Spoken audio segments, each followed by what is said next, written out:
कसे आहात सगळे? तर पुन्हा एकदा आपलं स्वागत आहे पायल रेसिपीज मध्ये। आजची आपली जी रेसिपी आहे ती दिवाळी स्पेशल दुसरी रेसिपी आहे। तर या रेसिपी मध्ये आपण मस्त असे वेगळ्या पद्धतीचे शंकरपाळे बनवणार आहोत। त्यासाठी मी इथे 1 कप मैदा घेतलेला आहे। माझा इथे 1 कप म्हणजे 250 ग्रॅम एवढा आहे। तुम्ही बघू शकता। तुम्ही जर का जास्त क्वांटिटी मध्ये बनवत असाल तर दुप्पट किंवा तिप्पट करू शकता। आता हा जो मैदा आहे हा आपण एका मोठ्या भांड्यामध्ये काढून घेऊ। आता हा जो आपण मैदा इथे घेतलेला आहे 1 कप, यामध्ये आपल्याला टाकायचा आहे मस्तपैकी साजूक तूप। तर हे आपल्याला अशा प्रकारे पातळ करून घ्यायचं आहे, नंतरच टाकायचं आहे। मी ते हे हलकसं गरम करून घेतलेलं आहे। जवळपास आपल्याला 4 ते 5 चमचे यामध्ये हे टाकून घ्यायचे आहेत। यापेक्षा जास्त टाकायचे नाहीयेत। मी इथे 5 चमचे टाकलेले आहेत। आणि आता यामध्ये आपण चवीनुसार मीठ सुद्धा टाकून घेऊ। आता हे छान आपण मिक्स करून घेऊ। अगदी एकजीव करून घ्यायचं आहे आपल्याला। हे जे तूप आहे हे सर्व पिठाला म्हणजे मैद्याला छान असं लागलं पाहिजे, म्हणजे जे आपले शंकरपाळे आहेत वेगळ्या प्रकारचे ते अगदी मस्त आणि खुसखुशीत तयार होतील। तर बघा इथे मी हे छान असं मिक्स करून घेतलेलं आहे। तूप जे आहे ते सर्व पिठाला छान असं लागलेलं आहे। अशा प्रकारे आपल्याला याचा गोळा तयार करून बघायचा आहे आणि तो जर का छान असा घट्ट तयार झाला तर तूप जे आहे हे छानपैकी लागलेलं आहे असं समजायचं। आणि आजची जी आपली रेसिपी आहे ती दिवाळी स्पेशल दुसरी रेसिपी आहे। तर तुम्हाला जर का माझ्या अशाच छान छान दिवाळी स्पेशल रेसिपीज बघायच्या असतील तर चॅनलला पटकन सबस्क्राइब करून घ्या आणि फॅमिली फ्रेंडमध्ये शेअर करत चला या रेसिपी, म्हणजे ते सुद्धा ह्या ज्या रेसिपीज आहेत ह्या बनवू शकतील। आणि लाईक करायला विसरू नका। तर बघा हे छान असं झालेलं आहे। आता यामध्ये टाकायचं आहे आपल्याला पाणी। तर पाणी मी इथे थोडंसं कोमट घेतलेलं आहे। कोमट पाण्याने आपल्याला हे छान असं भिजवायचं आहे। थोडं थोडं करूनच आपल्याला यामध्ये पाणी टाकायचं आहे आणि छान याचा एक डो तयार करायचा आहे। कसा डो करायचा आहे ते मी तुम्हाला पुढे दाखवणारच आहे, त्यासाठी व्हिडिओ कंटिन्यू बघत चला। तर बघा इथे मी थोडं थोडं पाणी टाकून याचा छान असा डो हा लावून घेतलेला आहे। हा खूप कडक पण नाहीये आणि खूप असा सॉफ्ट पण नाहीये। नॉर्मल जसा आपण डो लावतो तसाच मी इथे लावून घेतलेला आहे। बघा तुम्ही बघू शकता असाच आपल्याला याचा डो हा तयार करायचा आहे।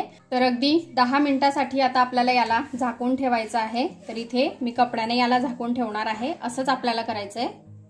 तर इथे आता आपल्या डोला 10 मिनिटं झालेले आहेत। बघा हा पहिल्यापेक्षा अजून सॉफ्ट झालेला आहे। पुन्हा एक वेळेस आता आपण याला मळून घेऊ। हा जो डो आहे हा पोळपाटावर घेतलेला आहे आणि याला छान असा मळून घेतलेला आहे। आता आपल्याला याला लाटायचं आहे। तर तुम्ही इथे एक गोष्ट नोटीस केली असेल, इथे आपण बनवतोय शंकरपाळे आणि यामध्ये साखर आपण टाकलेली नाहीये। तरीही आपले शंकरपाळे जे आहेत ते खूप छान होणार आहेत आणि गोड सुद्धा होणार आहेत। ते कसे, त्यासाठी व्हिडिओ पूर्ण बघत राहा। आता हे आपल्याला छान असं लाटून घ्यायचं आहे।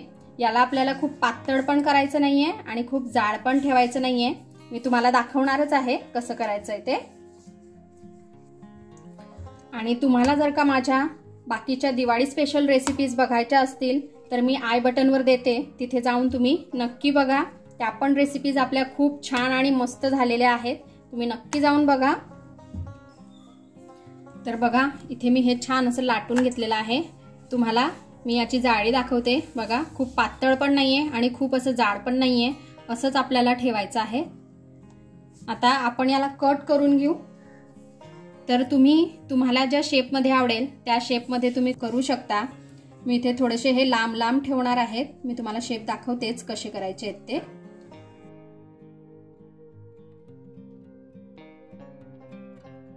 तर बघा इथे आता आपल्याला याचे असे शेप करून घ्यायचे आहेत, म्हणजे मी असे करणार आहे। तुम्हाला जसे आवडतात तसे तुम्ही करू शकता। असेच आपण सर्व तयार करून घेऊ। तर बघा इथे मी हे सर्व छान असे कट करून घेतलेले आहेत। आता हे जे शंकरपाळे आहेत हे आपल्याला तळून घ्यायचे आहेत। इथे मी एका झाऱ्यावरती थोडे शंकरपाळे टाकून घेतलेले आहेत। इथे मी कढईमध्ये तेल गरम करून घेतलेला आहे। गॅसचा फ्लेम आता आपल्याला लो करायचा आहे आणि यामध्ये हे जे शंकरपाळे आहेत हे टाकायचे आहेत। शंकरपाळे टाकल्यानंतर आपल्याला याला हात अजिबात लावायचा नाहीये। थोडा वेळ झाला की हे आपोआप वरती येतील आणि गॅसचा फ्लेम लक्षात ठेवा लो ठेवायचा आहे। लो फ्लेम वरतीच हे छान असे खुसखुशीत तयार होतील। तर बघा थोड्या वेळाने हे सर्व छान असे मोकळे होतात आणि वरती येतात. नंतर आपल्याला यांना उलटपलट करायचे आहेत आणि लो फ्लेमवरती छान असे खुसखुशीत होईपर्यंत तळून घ्यायचे आहेत.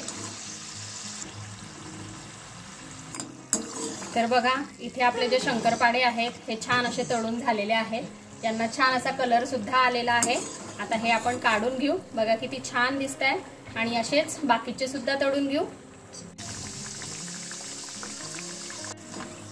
तर इथे आता आपले हे सर्व छान असे तळून झालेले आहेत.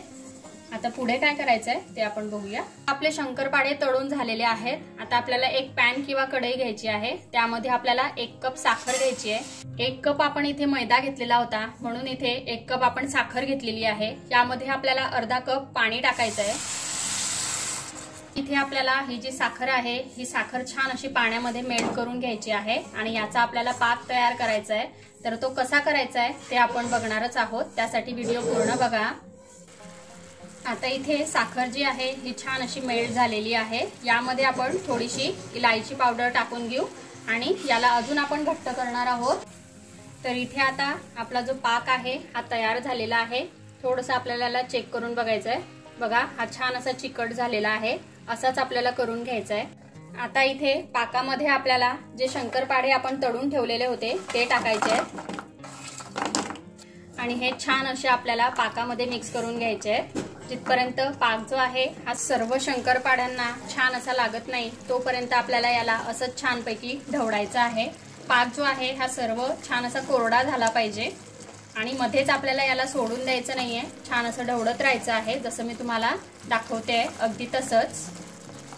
तर बघा इथे साखर जी आहे ही शंकरपाळ्यांवरती छान अशी कोट झालेली आहे. अशीच आपल्याला करून घ्यायची आहे. आता हे आपण बाहेर काढून घेऊ आणि थोडेसे थंड करून घेऊ. तर बघा इथे आपले मस्तपैकी जे वेगळ्या प्रकारचे शंकरपाळे आहेत ते खाण्यासाठी रेडी आहेत. एक मी तुम्हाला तोडून दाखवते. अजून हा गरमच आहे. बघा किती छान आणि मस्त आतपर्यंत झालेला आहे. लेयर्स बघू शकता तुम्ही किती छान आलेले आहेत. तर असे शंकरपाळे तुम्हीही घरी बनवून बघा आणि कसे वाटले ते मला कमेंटमध्ये कळवा. आपण भेटूया असाच एका छानशा दिवाळी स्पेशल रेसिपी सोबत नेक्स्ट व्हिडिओमध्ये. तोपर्यंत आपली काळजी घ्या आणि जाता जाता चॅनलला सबस्क्राईब करा. Take care. Bye bye.